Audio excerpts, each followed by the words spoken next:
नमस्कार, स्वागत है एक सप्ताह बाद आपका फिर से हमारे इस खास कार्यक्रम में जो आधारित है गपशप, कानाफूसी और सत्ता के गलियारों की हलचल पर।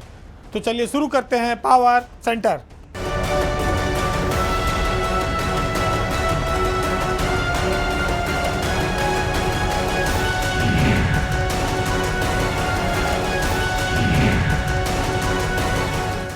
सरकार में भ्रष्टाचार के खिलाफ जीरो टॉलरेंस यानी कि जरा भी बर्दाश्त न करने की स्थिति है, ऐलान है। लेकिन वो चाहे जितने ढोल पीट ले तरक्की के और ईमानदारी के, उसके अफसर कहीं बेईमानी का मौका मिलता है तो उससे बाज नहीं आते हैं। बात आज एक ऐसे घोटाले की जो होते होते रह गया, यानी कि एक बड़े घोटाले की तैयारी थी और पकड़ गया मामला तो अब वो रुक गया। बात यह है कि गोंडा में एक पुल की मरम्मत होनी थी। वो पुल सरयू नदी पर बना हुआ है और उसका जो एस्टीमेट था मरम्मत का करीब वो 42 करोड़ रुपया उस पर खर्चा आना था। सरयू नदी पर बने हुए इस पुल पर जो अयोध्या को गोंडा से जोड़ता है और ये ढेमवा घाट के पास है, रुदौली से थोड़ी दूरी पर। लेकिन इंजीनियरों ने इस 42 करोड़ के एस्टीमेट को धीरे धीरे ऐसा बढ़ाया कि वो 142 करोड़ का हो गया। यानी कि जो खर्चा 42 करोड़ में जो काम हो सकता था उस पर 142 करोड़ रुपए का एस्टीमेट शासन को भेजा गया। लखनऊ से ज़्यादा दूर नहीं ये पुल, लगभग 100 किलोमीटर है। सरयू नदी पर यह पुल बना हुआ है। इसके जब क्षतिग्रस्त पुल के एस्टीमेट आया राहत आयुक्त कार्यालय में तो वहाँ पर लोगों ने माथा पकड़ लिया, हंगामा मच गया, क्योंकि राहत आयुक्त के पास इतना अधिकार नहीं है कि वो 150 करोड़ के पुल को कोई मंजूरी दे दे उसके मरम्मत के नाम पर। पीडब्ल्यूडी में छानबीन की गई, तब ये मामला पकड़ में आया कि भाई ये तो गोंडा के इंजीनियरों ने मिलकर गड़बड़ किया है। उसमें अधीक्षण अभियंता और एक्सियन, एई, जेई ये सब लोग शामिल हो सकते हैं। अब ये कागजों में जवाब तलब चल रहा है। लेकिन आपको जानकर हैरत होगी कि सरयू नदी बाढ़ के इलाका है गोंडा और ये अयोध्या के बीच का जो नदी का किनारा होता है वहाँ कटान होती है। इसीलिए समाजवादी सरकार में नवाबगंज से ढेमवा घाट तक एक सरयू का पुल बनाया गया था। ये पुल काफ़ी लंबा है, यानी कि 1 किलोमीटर से ज़्यादा लंबा पुल है, क्योंकि घाघरा नदी बहुत चौड़ी है। अब ये पुल का जो पहुँच मार्ग है वो क्षतिग्रस्त हो गया है। उस पर सुरक्षा के संबंधी काम कराए जाने थे।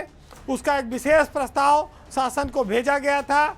लेकिन हैरत तब हुई कि जब लगभग 42 करोड़ का शुरुआत में जो खर्चा था जिस पुल का, उसका 142 करोड़ का एस्टीमेट शासन कैसे पहुंच गया। तो इसमें एस्टीमेट में इंजीनियरों ने गड़बड़ी की और गड़बड़ी के बहाने उन्होंने जो क्षतिग्रस्त स्थिति थी उसको बदलने के लिए एक नए बाईपास का निर्माण का काम इसमें जोड़ दिया, जिससे कि भरपूर पैसा खाया जा सके। क्योंकि जब पुल बनता है तो उसके इर्द गिर्द मिट्टी और कच्चे काम बहुत सारे होते हैं, जिसमें भारी मात्रा में इंजीनियर और ठेकेदार मुनाफा कमाते हैं। आपको जानकर ये आश्चर्य होगा कि उत्तर प्रदेश में पीडब्ल्यूडी मंत्री जितिन प्रसाद जब से बने हैं उनके विभाग की प्रगति बहुत धीमी है। पिछले साल कई हजार करोड़ का बजट सरेंडर करना पड़ा और इस साल भी उत्तर प्रदेश में सड़कों की हालत किसी से छुपी नहीं है, दुर्दशा है। इंजीनियरों पर लगाम लगा पाने में वो नाकाम साबित हुए हैं। जिस विभाग के मंत्री के नाक के नीचे अफसर मनमानी कर रहे हैं, वहाँ पर इस तरह के घोटाले अगर गुजर जाएं तो कोई बड़ी बात नहीं होगी। ये तो उत्तर प्रदेश सरकार की किस्मत थी कि इतना बड़ा घोटाला होने से बच गया और जनता का 100 करोड़ रुपया लगभग जो इंजीनियरों के भ्रष्टाचार की भेंट चढ़ जाता वो बच गया। अब 1 हफ्ता हो गया इस भ्रष्टाचार के खुलासे का, लेकिन खाली जांच और स्पष्टीकरण की कार्रवाई चल रही है। तो जिस सुस्त चाल से जितिन प्रसाद इस विभाग को चला रहे हैं, वहाँ पर अफसरों के लिए खाने पीने के पूरे अवसर मौजूद हैं। इतना बड़ा प्रदेश है, एक पकड़ गया कितनी जगह निगरानी रखोगे। तो जब नदी में पानी बह रहा है तो कोई 1 लोटा 2 लोटा अगर निकाल भी लेगा तो मंत्री को क्या पता चलेगा। वो तो खाली भाषण देकर आगे बढ़ जाने वाले व्यक्ति हैं।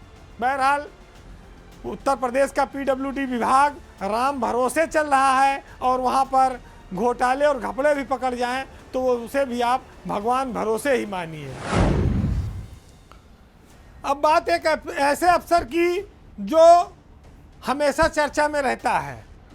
नौकरी की अवधि ज़्यादा लंबी नहीं है, लेकिन अब उन्होंने नौकरी से इस्तीफा दे दिया है। आईएएस जैसी नौकरी पाने के बाद और 12 साल के लगभग उसमें बाद ही मोहभंग हो जाए, ये अपने आप में बड़ा हैरत बड़ा है, आश्चर्य में डालता है।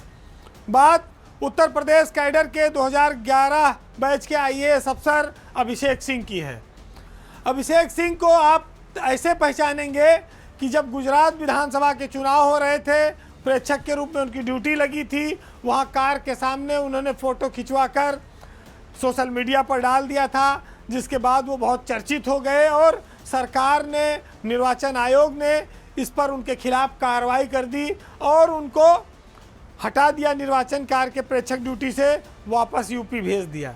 फरवरी से वो निलंबन झेल रहे थे। पहले भी उन्होंने बड़ी बदनामियां झेली, तो इससे अच्छा उन्होंने सोचा कि अब नौकरी छोड़ ही दी जाए। उनके पास चूंकि पहले से एक विकल्प मौजूद है। अभिषेक अफसर होने के साथ साथ अखिल भारतीय सेवा के एक उम्दा कलाकार हैं, एक्टर हैं। उनके बहुत सारे गाने, फिल्में और एल्बम रिलीज होते रहे हैं, जिन पर लाखों करोड़ों व्यू आते हैं। तो ये कोई मामूली बात नहीं है कि एक देश का सबसे बड़ी सेवा के एक अफसर एक्टिंग के क्षेत्र में बॉलीवुड में इतनी लोकप्रियता हासिल कर ले। अब ऐसे में दोनों में सामंजस्य बनाए रखना भी कठिन था। कितने दिन मेडिकल लो, कितने दिन निलंबित रहो, सरकार का काम भी करना है, दोनों चीज़ें एक साथ नहीं चल सकती। तो लिहाजा उन्होंने सोचा होगा कि अब इस्तीफा दिया जाए। अभिषेक के लिए ज़्यादा चिंता की बात नहीं है, क्योंकि उनकी पत्नी दुर्गा शक्ति नागपाल भी यूपी कैडर की ही आईएएस अफसर हैं और इस समय वो बांदा की डीएम है। इस 2-in-1 आदमी के साथ साथ एक किस्सा और जुड़ने वाला है, जिससे ये 3-in-1 होने वाले हैं। जौनपुर के रहने वाले हैं अभिषेक।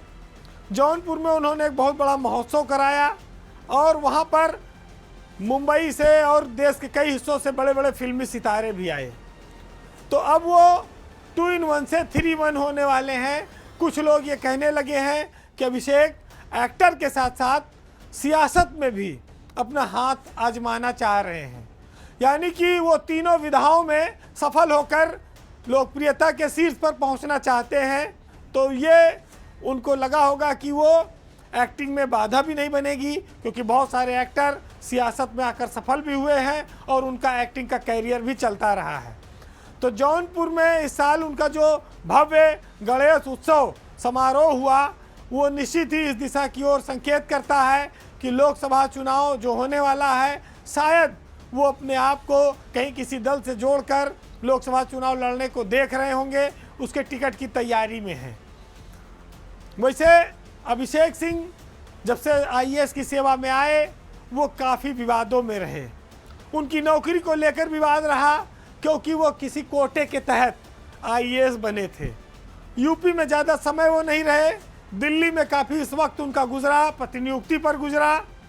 लेकिन जब वो गुजरात में चुनाव आयोग की ड्यूटी से हटाए गए, तो फिर उनका सारा अतीत लोगों ने खंगाला और लोगों ने जाना उनके बारे में। उनका जो लक्ष्य है वो पाते हैं नहीं, लेकिन इतना ज़रूर है कि बॉलीवुड में ब्यूरोक्रेसी से उत्तर प्रदेश से एक व्यक्ति अब खुलकर नाम कमाने के लिए तैयार है, कोई रोक टोक नहीं है।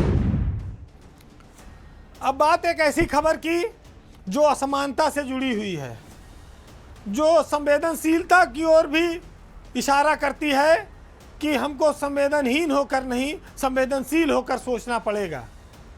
बात स्कूल के शिक्षकों की, उन शिक्षकों की जो उत्तर प्रदेश के प्राइमरी स्कूलों में पढ़ाते हैं और किन्हीं कारणोंवश उनका निधन हो जाता है, तो उनके जो बच्चे हैं जो मृतक आश्रित के तहत भर्ती होने के लिए आते हैं, उनके साथ जो दुर्भाग्य जुड़ रहा है, उनके साथ जो अन्याय हो रहा है, सरकार चाहकर भी जिस पर कुछ कर नहीं रही है, उस खबर पर हम आपका ध्यान आकर्षित कराते हैं। मास्टर स्कूल में बच्चों को पढ़ाता है तो वो सोचता है कि हमारे बच्चे पढ़ लिख कर आगे बढ़ें, उच्च शिक्षा में जाएं, उच्च क्षेत्र में जाएं, नाम कमाएं, उच्च सेवा में रहें।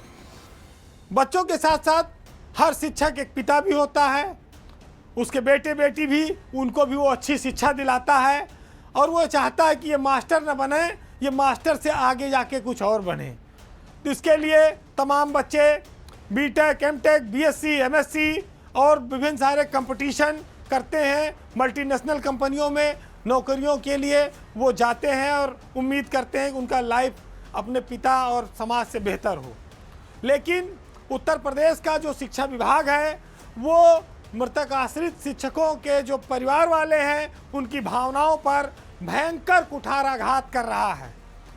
आपको ये जानकर बहुत आश्चर्य होगा और ये बहुत हैरत की बात है कि उत्तर प्रदेश सरकार के जितने विभाग हैं वहाँ पर अगर कोई व्यक्ति मरता है सरकारी सेवा में रहते तो उसके आश्रित को योग्यता के आधार पर नौकरी दी जाती है।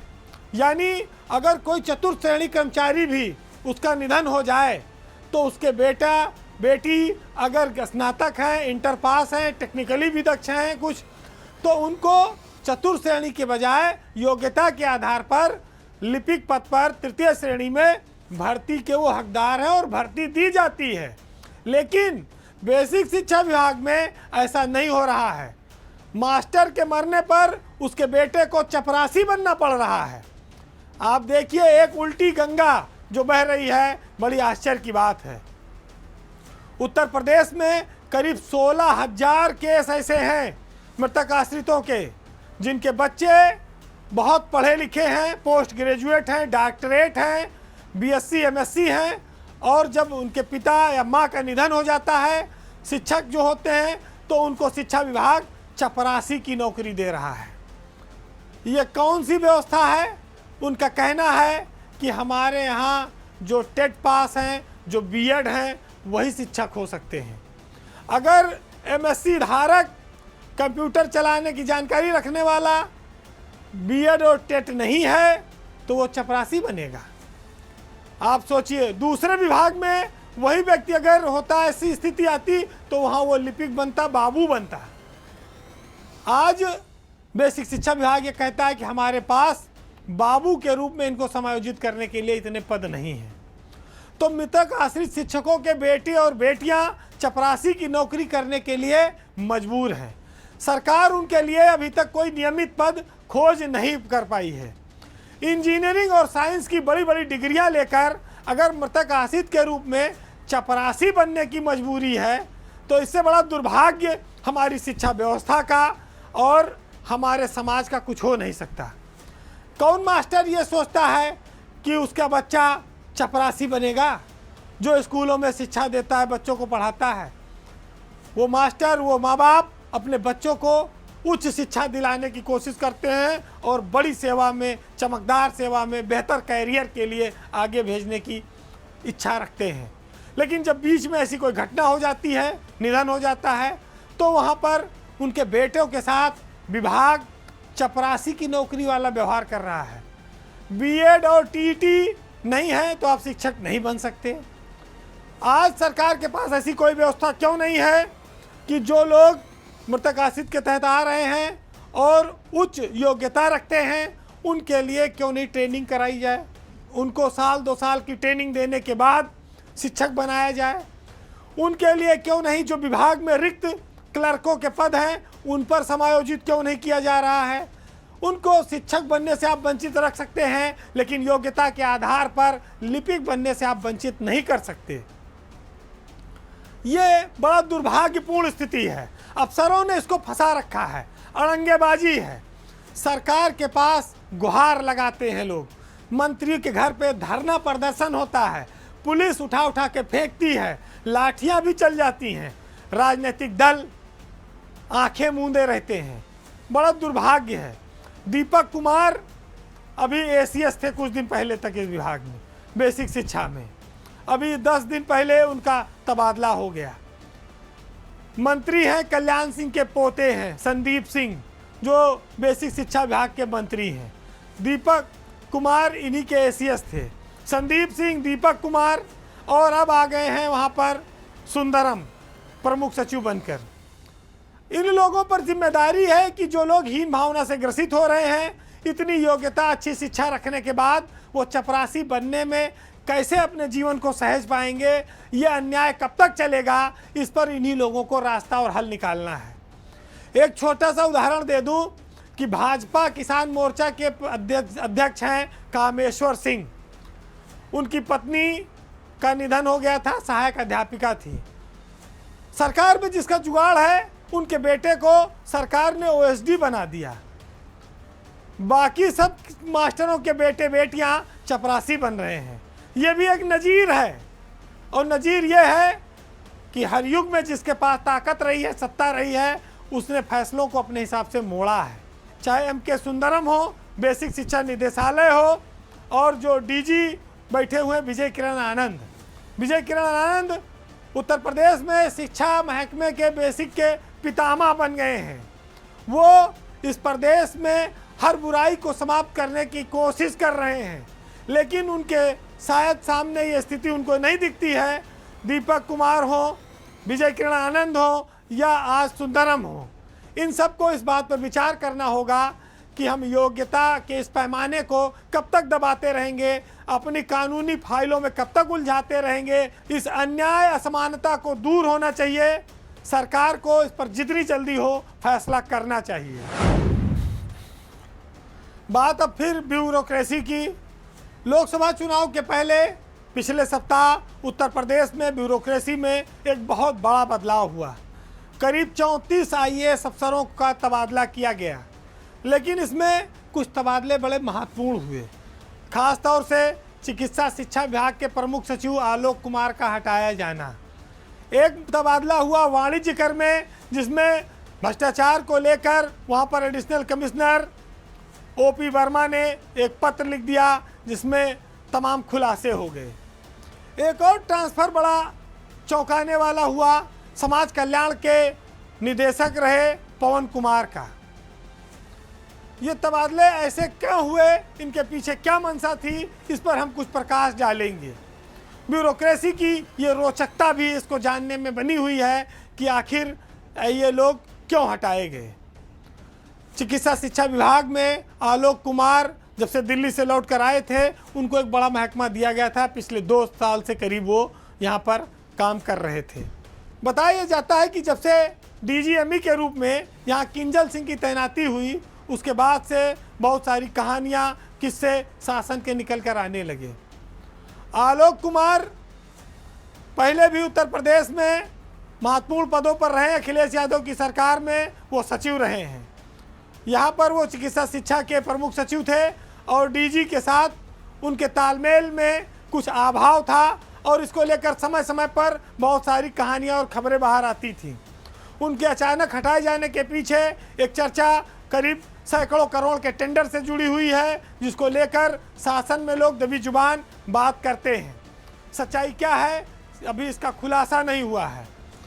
आलोक कुमार का जाने पे किसी को कोई आश्चर्य नहीं हुआ। उनका विभाग अब पार्थसारथी सेन शर्मा देखेंगे। पार्थसारथी एक तरह से अब कहा जाए तो वो हेल्थ पूरा विभाग उनके पास आ गया है।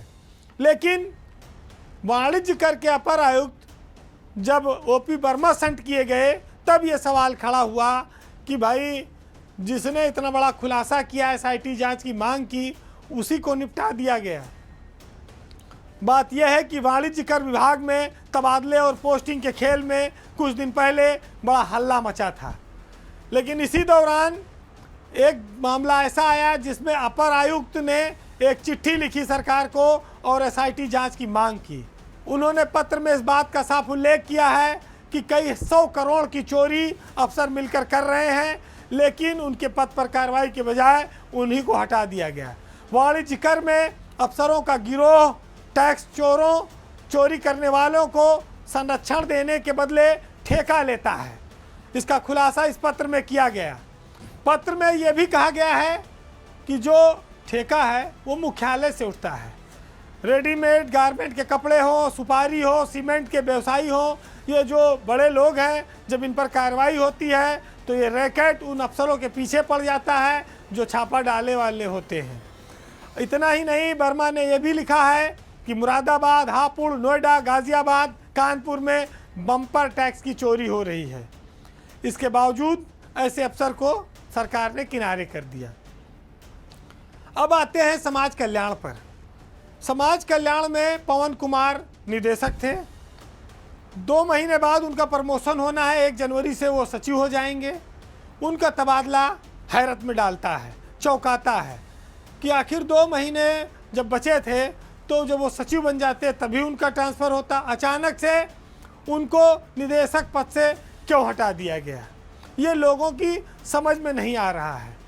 तो उत्तर प्रदेश में ब्यूरोक्रेसी के तमाम सारे किस्से कहते हैं कि मिट्टी के नीचे ही दबे रह जाते हैं, वो बाहर नहीं आ पाते। जो जितना बड़ा है वो उतने बड़े खेल में लिप्त है, लेकिन बिल्ली के गले में घंटी बांधे कौन। कुछ चीज़ें छन के कई बार पहुंच जाती हैं सरकार तक, तो कुछ कार्रवाइयाँ होती हैं। जहां इलाज की ज़रूरत होती है तब सरकार वहां मौके पर कई बार चूक जाती है, सही दवा से मर्ज का सही इलाज नहीं कर पाती, और इसका फ़ायदा कुछ अफसर लगातार उठाते भी रहते हैं। बहरहाल आज के पावर सेंटर में इतने ही, लेकिन ये ज़रूर है कि सरकार अगर लगातार निगरानी रखे, भ्रष्टाचार पर 0 टॉलरेंस की बात कहती है, तो उसको सबको एक तराजू में तौलना होगा। किसी की गलतियों को देखकर नज़रअंदाज करके आगे बढ़ जाना ये भेदभाव को दर्शाता है। तो सुनिएगा, जो आज दुखी हैं कल उनको फिर कोई नई चीज़ मिलेगी, और जो आज खुश महसूस कर रहे हैं कि हमारा कुछ नहीं होगा, हम चाहे जो करें, उनके लिए भी इसमें एक मैसेज है कि दर्द की हद से गुजारे तो सभी जाएंगे, जल्द या देर से मारे तो सभी जाएंगे। नदियाँ लाशों को पानी में नहीं रखती हैं, तैरे या डूबे किनारे तो सभी जाएंगे, और चाहे कितनी भी बुलंदी पे चला जाए कोई, आसमानों से उतारे तो सभी जाएंगे। नमस्कार।